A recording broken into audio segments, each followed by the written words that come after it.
Hello students, जैसा कि आपको पता है कि हम class 12 physics chapter 2 electrostatic potential and capacitance study कर रहे हैं। तो आज हम स्टडी करने वाले हैं electrostatic potential due to a uniformly charge thin spherical shell. तो थिन स्फेरिकल शेल के लिए हम इलेक्ट्रिक फील्ड कैलकुलेट कर चुके हैं चैप्टर 1 में। वहां हमने इंटीग्रेशन मेथड से और गॉसेस लॉ से कैलकुलेट किया था इलेक्ट्रिक फील्ड, जो कि एक पॉइंट चार्ज की तरह बिहेव करता है। इलेक्ट्रिक फील्ड जो होता है एक पॉइंट चार्ज जैसा ही होता है स्फेरिकल शेल के लिए, चाहे वो कंडक्टिंग सॉलिड स्फीयर हो, चाहे वो थिन स्फेरिकल शेल हो, या फिर non conducting thin spherical shell हो, सबके लिए एक ही बात रहती है। वहां हमने अच्छी तरह से डिस्कस किया था सब कुछ। आई बटन में मैं आपको लिंक दे दूंगा उसका, वहां से आप उस वीडियो को देख लेंगे और भी अच्छे से क्लियर हो जाएगा आपका। और यहाँ तो हम कैलकुलेट करने वाले ही हैं इलेक्ट्रोस्टैटिक पोटेंशियल। यहाँ हमें उसी इलेक्ट्रिक फील्ड की ज़रूरत पड़ेगी जो हम पहले कैलकुलेट कर चुके हैं। तो सबसे पहले हम एक स्फेरिकल शेल कंसिडर कर लेते हैं। थिन स्फेरिकल शेल हमने यहाँ पे कंसिडर कर लिया है। Suppose this is thin spherical shell. बहुत ही कम है इसकी जो थिकनेस है, बहुत कम है, मीन्स थिन स्फेरिकल शेल ले रहे हैं हम यहाँ पे। Okay, this is thin spherical shell. इसकी जो इनर रेडियस है वो आउटर रेडियस, ज़्यादा डिफरेंस नहीं है उसमें, है ना। इनर रेडियस और आउटर रेडियस वही वो कहलाएगी थिन स्फेरिकल शेल। क्योंकि जो भी हम चार्ज देते हैं, स्फेरिकल शेल हो या कंडक्टिंग सॉलिड स्फीयर हो, वो पूरा का पूरा चार्ज कहाँ चला जाता है, वो उसके सरफेस पर आ जाता है। सपोज हमने इसको प्लस क्यू चार्ज दिया तो ये यूनिफॉर्मली डिस्ट्रीब्यूटेड हो जाएगा। ठीक है, सब जगह यूनिफॉर्मली डिस्ट्रीब्यूट हो जाएगा ये। चाहे अगर ये कंडक्टिंग सॉलिड स्फीयर क्यों ना होता, है ना, सॉलिड स्फीयर होता तब भी चार्ज इसके इनसाइड नहीं रहता। इनसाइड इलेक्ट्रिक फील्ड जीरो होता है, आप अच्छी तरह से जानते हैं।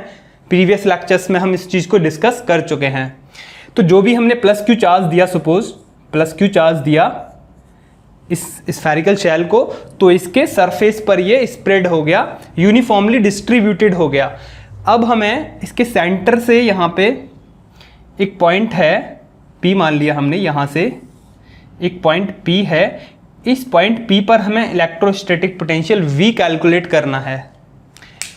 और सपोज कर लेते हैं इस शेल की जो रेडियस है वो है कैपिटल R और ये डिस्टेंस है स्मॉल r। इस डिस्टेंस से यहाँ तक हमें कैलकुलेट करना है electrostatic potential. Small r distance पे हमें इलेक्ट्रोस्टैटिक पोटेंशियल को कैलकुलेट करना है। सबसे पहले हम एक्सटर्नल पॉइंट पे इलेक्ट्रोस्टैटिक पोटेंशियल कैलकुलेट करेंगे, फिर इसके सरफेस पर करेंगे, फिर इसके इनसाइड करेंगे। तो सबसे पहले हम कैलकुलेट करते हैं at external point. At external point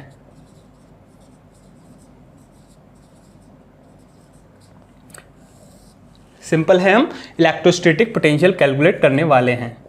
तो देखिए, पोटेंशियल हमें कैलकुलेट करना है। जो आपको आई बटन में वीडियो मिलेगा वहां आपने इलेक्ट्रिक फील्ड हमने कैलकुलेट किया था वहां पर। तो जो वैल्यू थी इलेक्ट्रोस्टैटिक पोटेंशियल की एट पॉइंट P, वो वैल्यू क्या थी, K, और जो भी चार्ज इसे गिवन है Q, और सेंटर से उस पॉइंट की डिस्टेंस का स्क्वायर। बिल्कुल एक पॉइंट चार्ज की तरह बिहेव करता है। ये जो प्लस क्यू चार्ज है वैसे तो इसके सरफेस पर है, लेकिन जब हम इलेक्ट्रिक फील्ड कैलकुलेट करते हैं तो ऐसा हमें फील होता है कि जैसे चार्ज हमारा सेंटर पे रखा हुआ है, इस स्फीयर के सेंटर पे रखा हुआ। आप इसे सेंटर में, थोड़ा सा साइड में हो गया, ये सेंटर में ले लेते हैं इस पॉइंट को, यहाँ दिस इज। ठीक है, ये R इसकी रेडियस है। R is the radius this. तो ये प्लस क्यू चार्ज ऐसा लगता है हमें कि जैसे इसके सेंटर पे रखा हुआ है। तो उसी तरीके से इलेक्ट्रिक फील्ड होता है कि electrostatic constant 1/4 pi epsilon not epsilon R। Epsilon R वहां पर क्या होती है, रिलेटिव परमिटिविटी, जो कि 1 रहती है जनरली एयर और वैक्यूम के केस में।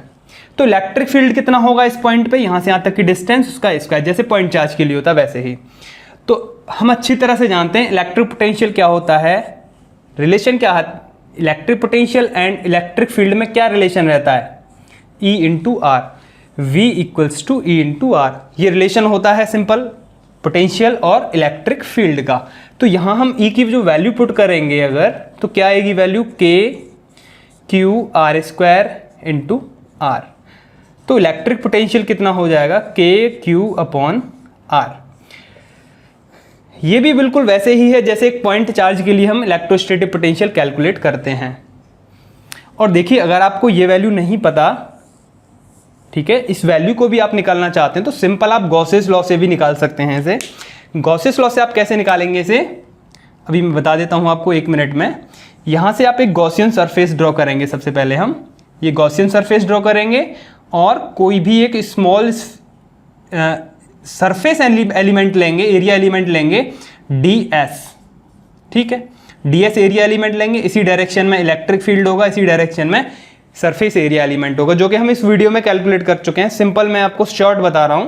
तो गॉसेस लॉ से क्या होता है, गॉसेस लॉ से हम निकालते हैं according to Gauss's law E dot ds equals to charge inside Gaussian surface, ये जो गॉसियन सरफेस ड्रॉ किया है, charge inside Gaussian surface upon epsilon naught.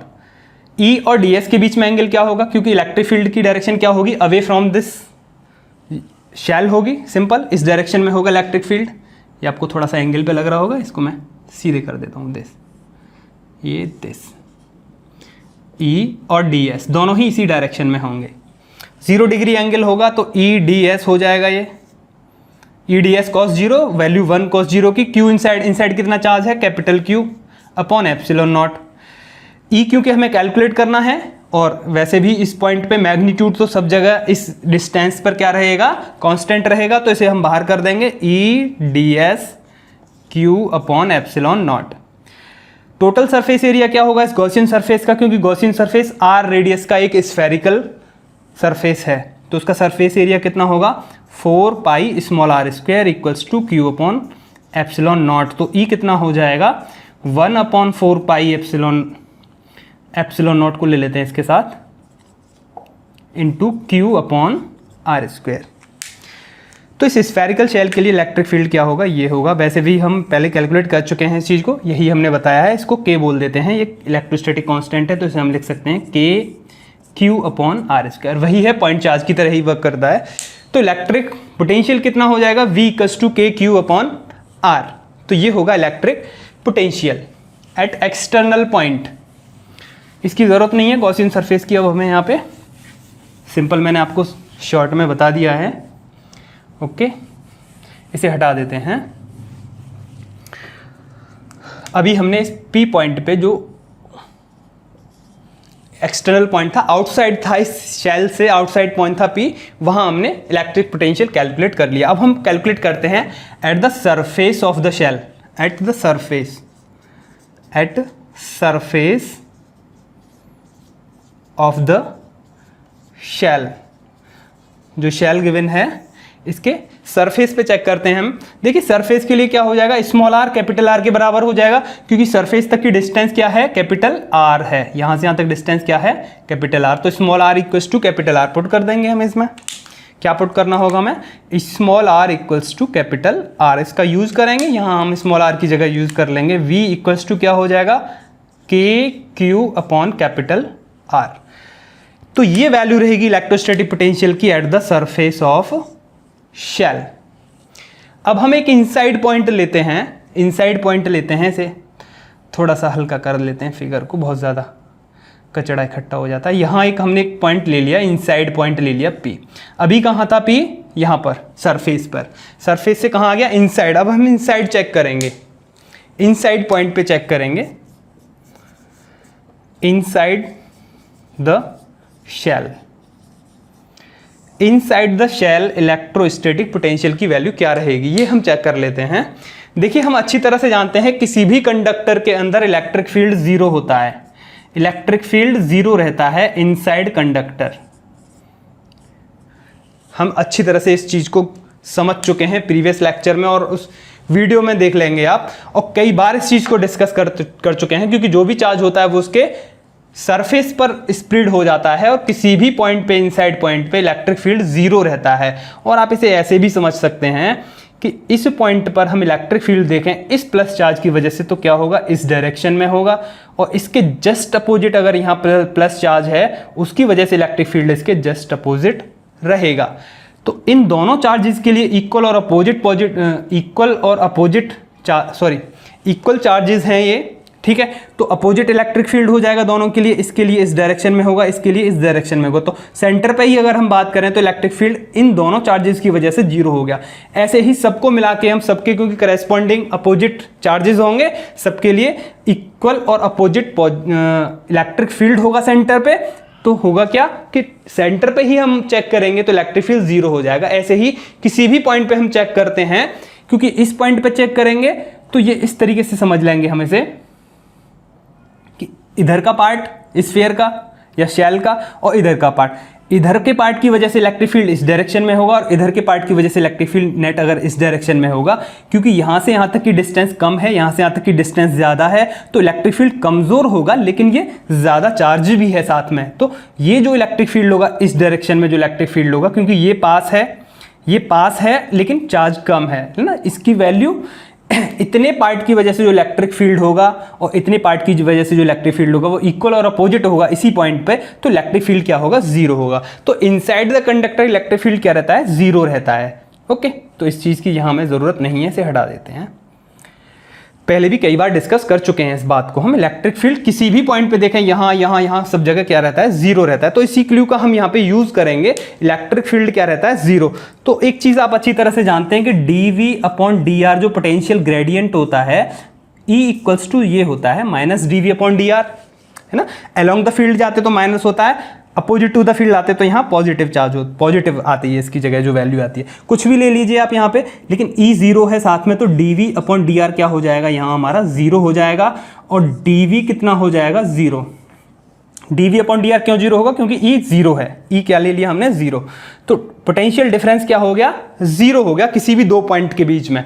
तो इनसाइड द चार्ज, इसके सरफेस पे नहीं, इनसाइड जो शेल है इसके अंदर कोई भी स्फेरिकल बॉल ले लीजिए आप, है ना, कोई भी स्फेरिकल बलून ले लीजिए, उसके अंदर जितने भी पॉइंट हैं उन सभी पॉइंट्स पे पोटेंशियल डिफरेंस क्या रहेगा, जीरो रहेगा। मींस पोटेंशियल डिफरेंस अगर दो पॉइंट अगर हमने ले लिए, एक पॉइंट अगर हम यहीं ले लें, Q ले लिया हमने सरफेस पर और इनसाइड है दूसरा पॉइंट, तो Vp माइनस VQ अगर हम देखें, Vp माइनस VQ, हम यहाँ सरफेस से चले और अंदर आए, जैसे ही हम अंदर आए तो हमें अंदर इलेक्ट्रिक फील्ड जीरो मिला, कोई इलेक्ट्रिक फील्ड ही नहीं मिला हमें अंदर, इनसाइड दिस सेल कोई हमें इलेक्ट्रिक फील्ड ही नहीं मिला। तो एक तो पॉइंट ले लिया हमने सरफेस पर, एक पॉइंट ले लिया उसके इनसाइड, शेल के इनसाइड, तो उन दोनों पॉइंट के बीच का हम पोटेंशियल डिफरेंस देखें तो क्या रहेगा, जीरो रहेगा। तो हम कह सकते हैं कि Vp इक्वल्स टू VQ, जितना यहां इसके सरफेस पर होगा पोटेंशियल, वही पोटेंशियल कहां रहेगा, इसके इनसाइड रहेगा।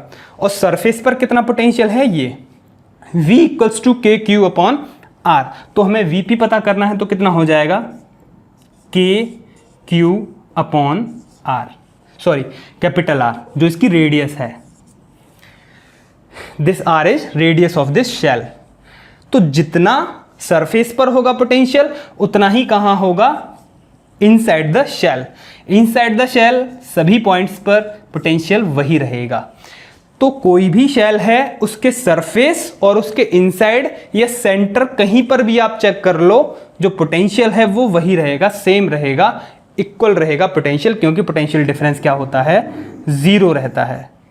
इलेक्ट्रिक फील्ड जीरो होने की वजह से पोटेंशियल डिफरेंस जीरो हो जाता है और पोटेंशियल क्या हो जाता है, सेम हो जाता है सरफेस पर और उसके इनसाइड किसी भी पॉइंट पर। ओके, तो ये हो गई इन तीनों पॉइंट्स पर पोटेंशियल की वैल्यू। ओके, अब हम यहां चेक कर लेते हैं कि ग्राफिकली अगर हम इसे रिप्रेजेंट करें इन चीजों को तो हम कैसे रिप्रेजेंट करेंगे ग्राफिकली। ओके, ये बात तो आपके समझ में आ गई होगी यहां पे अच्छी तरह से। इस वैल्यू को एक बार और मैं यहां लिख दूंगा, V equals to KQ upon R inside the shell, इस तरीके से रहता है। अगर मैं यहां पे ग्राफ ड्रॉ करूं इस पॉइंट पे तो कुछ इस तरीके से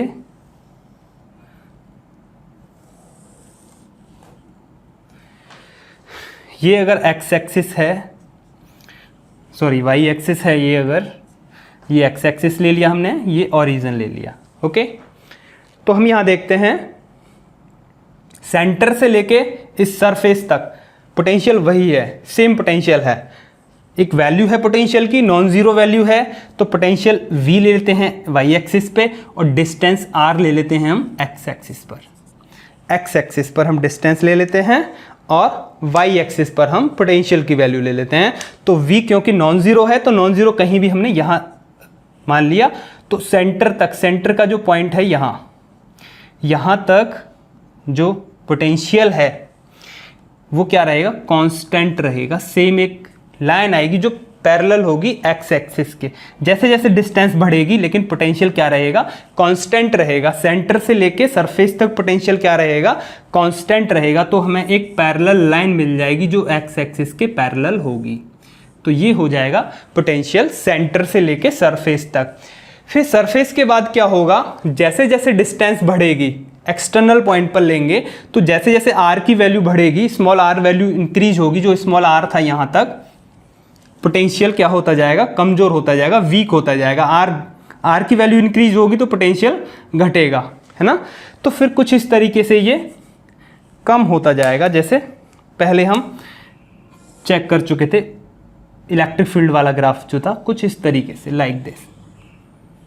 ठीक है, तो ये होगा पोटेंशियल का ग्राफ, क्योंकि इनवर्सली प्रोपोर्शनल है पोटेंशियल। ठीक है, तो पोटेंशियल कम होता जाएगा कुछ इस तरीके से।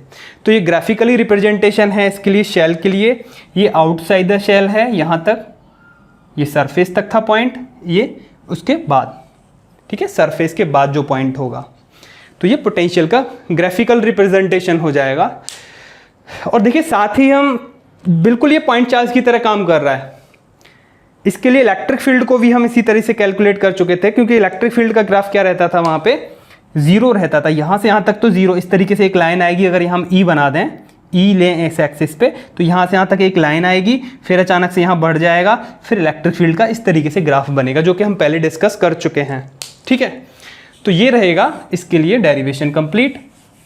और देखिए साथ ही हम एक चीज़ और डिस्कस कर लेते हैं, पोटेंशियल और इलेक्ट्रिक फील्ड का जो ग्राफ है, जैसे ग्राफ की बात आई है तो हम डिस्कस कर नहीं पाए लास्ट लेक्चर्स में, जो कि कर लेना चाहिए था हमें डिस्कस, क्योंकि यहाँ पॉइंट चार्ज की वजह से ही जो फील्ड या पोटेंशियल होता है वही सेम शेल के केस में आ रहा है ना। ऐसा लग रहा है जैसे चार्ज कहाँ रखा है, इसके सेंटर पे, बट सेंटर पे नहीं है, चार्ज कहाँ है, पूरा का पूरा इसके आउटर सरफेस पर है।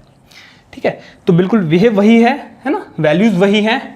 देखिए इलेक्ट्रिक फील्ड और पोटेंशियल का अगर हम ग्राफ देखें किसी पॉइंट चार्ज के लिए, इलेक्ट्रिक फील्ड क्या रहता है पॉइंट चार्ज के लिए, K Q upon R square, और पोटेंशियल क्या रहता है, के क्यू अपॉन आर।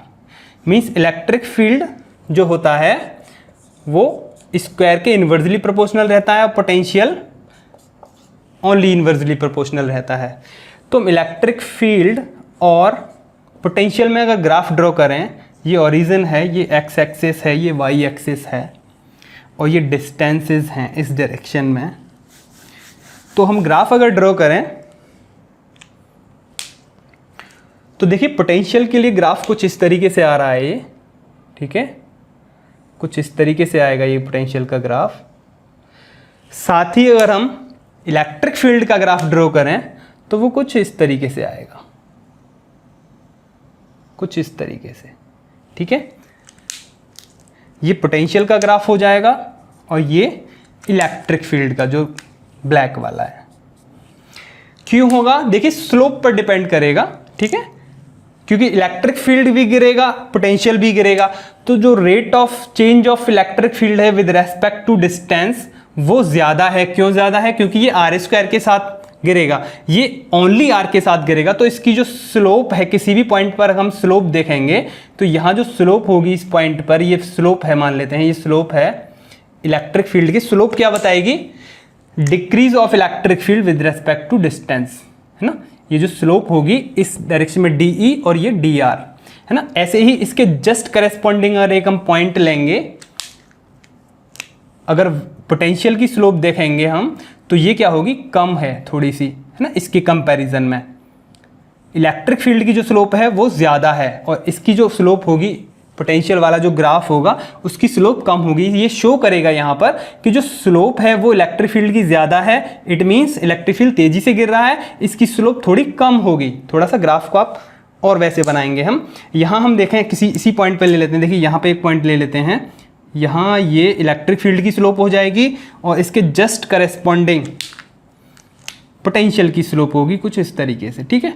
तो ये जो स्लोप है ना, यहाँ हम देखें ये स्लोप, अगर ये θ1 है, ये θ2 है, तो देख रहे हैं हम कि θ1 बड़ा है, θ2 छोटा है, θ1 इज ग्रेटर देन θ2। तो स्लोप ज़्यादा है तो इलेक्ट्रिक फील्ड ज़्यादा तेज़ी से गिर रहा है, ठीक है। और स्लोप कम है तो पोटेंशियल की स्लोप कम है, तो पोटेंशियल स्लोली गिरेगा, है ना। ऐसे ही यहाँ पर अगर ये θ1 है, अगर ये θ2 है और यहाँ ये θ1 और ये θ2, तो यहाँ हम देखेंगे कि θ1 इज ग्रेटर देन θ2, ठीक है। तो इसकी स्लोप ज़्यादा है, इस जो इलेक्ट्रिक फील्ड वाला जो ग्राफ है इसकी स्लोप ज़्यादा है और इसकी स्लोप कम है, θ2 कम है, छोटा है, ठीक है। तो इट मीन्स क्या है कि इलेक्ट्रिक फील्ड तेजी से गिर रहा है, स्लोप ज़्यादा है मीन्स इलेक्ट्रिक फील्ड तेजी से गिरेगा। क्यों गिरेगा? क्योंकि आर स्क्वायर डिस्टेंस के साथ ये इन्वर्सली प्रोपोर्शनल है और ये ओनली डिस्टेंस के साथ इन्वर्सली प्रोपोर्शनल है। तो ये हमने ग्राफ देख लिया है, ये पहले हम डिस्कस कर नहीं पाए थे, एनसीईआरटी में गिवन है ये ग्राफ, वहाँ से आप और इसे अच्छी तरह से देख लेंगे, बहुत ही अच्छी पिक्चर गिवन है वहाँ पर। Okay, so this is the electric potential due to a uniformly charge thin spherical shell. देखिए इसका बहुत ही अच्छा यूज होने वाला है। अब अभी हम वेंडी ग्राफ जनरेटर देखेंगे, अभी इस चैप्टर के लास्ट में आएगा वो डेरिवेशन जो होगा, वहाँ इसका यूज होने वाला है थिन स्फेरिकल शेल का। वहाँ कैसे यूज होगा वो भी थोड़ा सा डिस्कस कर लेते हैं, उसके बारे में। बहुत ही इंपॉर्टेंट है ये लेक्चर, इसीलिए एनसीईआरटी में इसका डेरिवेशन नहीं है, लेकिन इसका यूज होगा। कैसे यूज होगा वो देख लेते हैं, थोड़ा सा एक एग्जाम्पल के तौर पे देख लेंगे हम इसे। देखिए यही स्फेरिकल शेल है, एक स्फेरिकल शेल है जिसे हमने +q चार्ज दिया हुआ है। +q चार्ज दिया हुआ है, इसके सभी पॉइंट पे, इसके सरफेस पर सभी पॉइंट पर अगर इसकी रेडियस r है, इस शेल की रेडियस r है, तो इसके सभी पॉइंट्स पर जो पोटेंशियल होगा सरफेस या इनसाइड, कहीं भी लें अगर हम सरफेस या इनसाइड किसी भी पॉइंट पर जो पोटेंशियल होगा वो क्या रहेगा, KQ/r। r इसकी रेडियस है।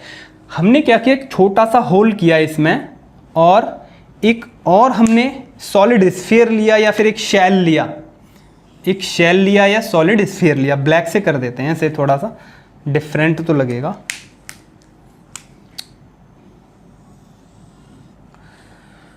नहीं आया फिगर सही से, ये दिस, चलो कोई बात नहीं।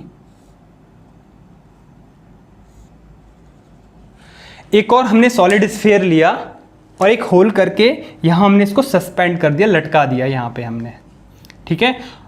और छोटा सा होल है ये ऊपर, ओके। ये क्या है, ये भी एक शेल है या फिर एक सॉलिड कंडक्टिंग स्फीयर है, एक ही तरह से काम करता है। इसे अब अगर हम चार्ज दें स्मॉल +q, जो कि छोटा चार्ज है, मान लिया कि ये +q बड़ा था और ये स्मॉल q जो है छोटा है। +q जो आउटर शेल है और ये इनर शेल है, ये भी इसके सरफेस पर स्प्रेड हो जाएगा। पहली बात तो ये होगी कि स्प्रेड हो गया इसके सरफेस पर, चलो सरफेस पर स्प्रेड हो गया, लेकिन ये भी बाहर आ जाएगा, ये बात भी हम पढ़ चुके हैं। लेकिन एक बात और है, यहाँ पर हम पोटेंशियल के थ्रू शो करना चाहते हैं कि पोटेंशियल किसका ज़्यादा है किसका कम है। आप ये पढ़ चुके हो, ये चीज़ जान चुके हो आप कि ये पॉजिटिव चार्ज इसके सरफेस पर आ जाता है, क्योंकि ड्यू टू इंडक्शन यहाँ नेगेटिव आ जाएगा, उतना ही आउटर शेल पर पहुँच जाएगा, ठीक है। तो आउटर शेल पर ये प्लस में हो जाएगा चार्ज। ओवरऑल ये अच्छी तरह से जानते हैं आप इस बात को। लेकिन यहाँ हम पोटेंशियल की फॉर्म में देख रहे हैं अब, है ना, क्योंकि high potential to low potential move करता है ना पॉजिटिव चार्ज, है ना। तो पॉजिटिव चार्ज अब high potential to low potential move करता है, इनसाइड से बाहर आ जाता है। तो हम यहाँ देखते हैं कि इसका पोटेंशियल हाई कैसे है। ये बात जब हमने पोटेंशियल स्टार्ट किया था कंसेप्ट, वहाँ बताई थी आपको कि पोटेंशियल अंदर वाले का हाई होता है, लेकिन हाई कैसे होता है उसको फॉर्मूला में देखते हैं, हम इक्वेशन के थ्रू देखते हैं कि इक्वेशन के थ्रू वाकई में ये हाई होता है या फिर लो होता है, कैसे होता है वो उस चीज़ को हम देखते हैं, मैथमेटिकली चेक करते हैं इस बात को कि यहाँ पोटेंशियल कैसे हाई रहता है। जो इनर सेल है इसका जो पोटेंशियल है वो हाई रहेगा और जो आउटर शेल है इसका पोटेंशियल लो होगा, जबकि ये स्मॉल क्यू चार्ज मैंने इससे छोटा चार्ज इसको दिया है, ये चार्ज भी बाहर आ जाएगा। अगर इन दोनों को हम एक वायर से कनेक्ट कर दें तब भी बाहर आ जाएगा, तो ये वाला चार्ज बाहर आता है। जितना भी चार्ज देंगे आप इनर शेल को वो बाहर आता रहेगा। क्यों आएगा? क्योंकि इसका पोटेंशियल हाई होगा, इसका पोटेंशियल लो होगा। अब हम देखते हैं इसका पोटेंशियल, इसकी स्मॉल आर रेडियस है, स्मॉल आर रेडियस है जो इनर शेल है, और आउटर शेल जो है इसकी कितनी रेडियस है? Capital R, capital R. अब चलिए, क्योंकि हम बात करते हैं किसकी? पोटेंशियल की, तो जो आउटर शेल है इसका जो पोटेंशियल था स्टार्ट में कितना था? वो के क्यू अपॉन आर। लेकिन हमने एक और अंदर इनसाइड सेल रख दी, और इस इनसाइड सेल की वजह से, इस इनसाइड सेल की वजह से जिसको plus Q small plus Q charge दिया है, तो इसके लिए ये एक आउटर सरफेस की तरह, आउटर पॉइंट की तरह काम करेगा। तो यहां से यहां तक है ना, स्मॉल प्लस क्यू चार्ज की वजह से है ना, जो इनर शेल है, इनर शेल की वजह से, इनर शेल की वजह से जो पोटेंशियल होगा एट पॉइंट P, मान लिया ये सरफेस पर जो पॉइंट है वो कितनी होगी इसकी वैल्यू? कि इसका चार्ज अभी जस्ट कैलकुलेट करके आए हम इस बात को, है ना। इस शेल पर क्यू चार्ज है स्मॉल क्यू, और यहाँ से यहाँ तक की डिस्टेंस अभी हम ये स्टडी करके आए हैं, और ये डिस्टेंस कितनी है? बड़े वाले शेल की रेडियस के बराबर, है ना। तो इस इनर शेल की वजह से जो पोटेंशियल होगा एट पॉइंट P, कितना होगा? एट पॉइंट P ये होगी इसकी वैल्यू के क्यू अपॉन आर। तो P पॉइंट पर अब दो पोटेंशियल हो गए, एक तो ये हो गया, ऑलरेडी था इसका अपना आउटर शेल का ऑलरेडी पोटेंशियल था, ठीक है। ये किसका मान लेते हैं? आउटर शेल पे, आउटर शेल की वजह से पोटेंशियल, और ये इनर शेल की वजह से पोटेंशियल, और ये भी कहाँ पे? P पॉइंट पे। इसको भी लिख देते हैं मैं यहाँ पे, P पॉइंट पर, P पॉइंट पे आउटर शेल के लिए, आउटर शेल, आउटर शेल के लिए, है ना। आउटर शेल के लिए ये होगी वैल्यू, क्योंकि आउटर शेल पे प्लस क्यू चार्ज है, इसी पॉइंट पर आउटर शेल का अपना खुद का पोटेंशियल होगा, लेकिन एक और पोटेंशियल आ गया इनर शेल की वजह से, ये हो गई उसकी वैल्यू। तो टोटल पोटेंशियल कितना हो गया P पॉइंट पे? इन दोनों को ऐड कर देंगे, के Q upon R plus K small Q upon are, ये हो जाएगा आउटर शेल वाले पॉइंट P पर पोटेंशियल। अब हम देखेंगे इसके इस पॉइंट पे पोटेंशियल, Q मान लेते हैं इस पॉइंट को, तो Q पॉइंट पे एक तो इसका खुद का अपना होगा, Q पॉइंट पर इनर शेल का खुद अपना होगा एक पोटेंशियल, इनर शेल का अपना खुद का पोटेंशियल होगा, कितना होगा? उसकी वैल्यू कितनी होगी? के इसका अपना चार्ज Q अपॉन इसकी डिस्टेंस जो रेडियस है, सब जगह सेम होगा, इसके अंदर भी वही रहेगा, इसके आउटर भी वही रहेगा, वैल्यू ये हो जाएगी वैल्यू। लेकिन इसी पॉइंट पर आउटर शेल की वजह से भी पोटेंशियल था जो कि कांस्टेंट रहेगा, यही होगी इसकी वैल्यू। Q पॉइंट पर आउटर शेल की वजह से एक पोटेंशियल होगा, आउटर शेल की वजह से पोटेंशियल होगा, उसकी वैल्यू क्या रहेगी? यही रहेगी उसकी वैल्यू, है ना, क्योंकि आउटर शेल के लिए इनसाइड सब जगह सेम रहता है, तो दो पोटेंशियल हो जाएंगे दोनों की वजह से। इन दोनों को ऐड कर देते हैं, तो Q पॉइंट पर पोटेंशियल कितना हो जाएगा? K this Q upon R plus K small Q upon R, इन दोनों को मैंने ऐड कर दिया, ये वाला पार्ट लिया है पूरा देश, ठीक है। तो P पॉइंट पे पोटेंशियल ये है और Q पॉइंट का पोटेंशियल ये है, इसको मैं एक साथ लिख लेते हैं यहाँ पर। तो Q पॉइंट का पोटेंशियल कितना है? K Q upon R plus, इसको थोड़ा सा नीचे ही लिखते हैं इसके, तभी बात बनेगी, यहाँ हटा के लिख देते हैं इसे, ठीक है।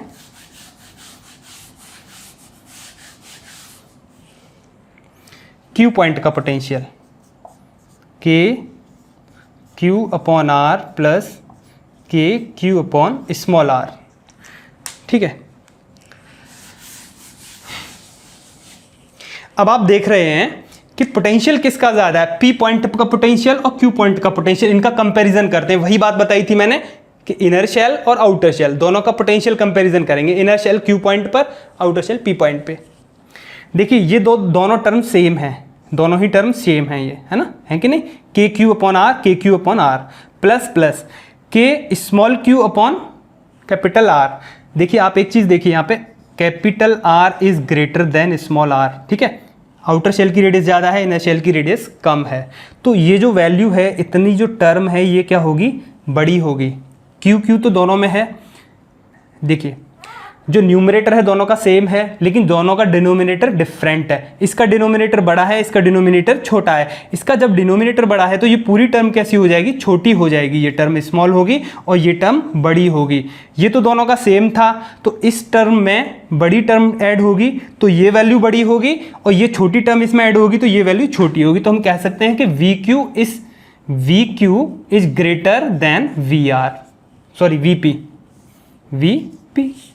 है ना, क्योंकि ये टर्म क्या हो जाएगी, बड़ी हो जाएगी, क्योंकि ये आर छोटा है इसका, और ये टर्म छोटी हो जाएगी क्योंकि इसका कैपिटल जो आर है ये बड़ा है ना। तो वीपी छोटा रहेगा, वी क्यू बड़ा रहेगा, तो we Q is greater then VP. तो क्यू पॉइंट पर जो पोटेंशियल होगा वो क्या होगा, इस पॉइंट का पोटेंशियल ज्यादा होगा और इस पॉइंट का जो पोटेंशियल होगा वो कम होगा। तो चार्ज, पॉजिटिव चार्ज कहां से कहां मूव करता है, naturally high potential to low potential. अगर हम इस इनर शेल को आउटर शेल से एक कंडक्टिंग वायर से ऐड कर दें तो जितना भी चार्ज हम इसे देते जाएंगे, इस होल में से कोई भी हम इसे चार्ज देंगे प्लस क्यू चार्ज, वो यहाँ आएगा, स्प्रेड होगा और बाहर इस शेल पर चलता रहेगा। यही होगा principle van de Graaff generator का, जो चार्ज एक्सिलरेट करता है उसका प्रिंसिपल होगा। इसे अभी हम पढ़ेंगे, इस चैप्टर के लास्ट में आएगा वो जो लेक्चर आएगा, बहुत ही इंटरेस्टिंग है कि potential high potential to low potential charge move करता है पॉजिटिव चार्ज, और negative charge low potential to high potential move करता है। ये बात हम पोटेंशियल वाले लेक्चर में पढ़ चुके हैं, तो ये चीज़ आपके समझ में आ गया होगा कि क्यों हमने इस डेरिवेशन को आज स्टडी किया, जो कि एनसीईआरटी में भी नहीं थी। इसका बहुत ही इंटरेस्टिंग यूज़ है। सो this is for all today, thank you.